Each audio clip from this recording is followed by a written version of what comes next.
મારી વાત ચાલુ કરું એ પહેલાં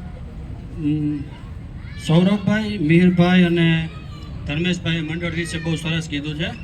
તો એમાં મને એક વાક્ય જે યાદ રહી ગયું છે ને એ બોલી દઉં, નહીંતર પછી મારું ચાલુ થશે ને એ ભૂલી જઈશ. દિનેશભાઈ આપણા પ્રમુખ છે. 2007માં અમારી ભરતી થઈ. ત્યાર પછી જ્યારથી દિનેશભાઈ લીડરશિપ લીધી ત્યારથી જ આ બધા કામ પાર પાડ્યા છે. અમે તો એની હારે જ હોય છીએ. એટલે દિનેશભાઈ માટે મારે એક વાક્ય બોલવું છે કે જહાં મેટર બड़े होते हैं वहाँ દિનેશભાઈ ખડે હોતે हैं. ઝીણી ઝીણી વાતોમાં તો રસ લેતો જ નથી. એટલે દિનેશભાઈ વિશે હું તો બોલવું હોય તો આખું 10 વાગ્યા સુધી બોલી શકું, કારણ કે અમે તો એક થાળીમાં હારે શાક બનાવીને જમતા હતા. એ રોટલી બનાવતો, હું શાક વગાડતો. અમે ત્યાંથી ચાલુ કરી છે સફર. અને જેકે ચોક, બરોબર દિનેશભાઈ? હવે મારી વાત હું શરૂ કરું, આગળ જાઉં તો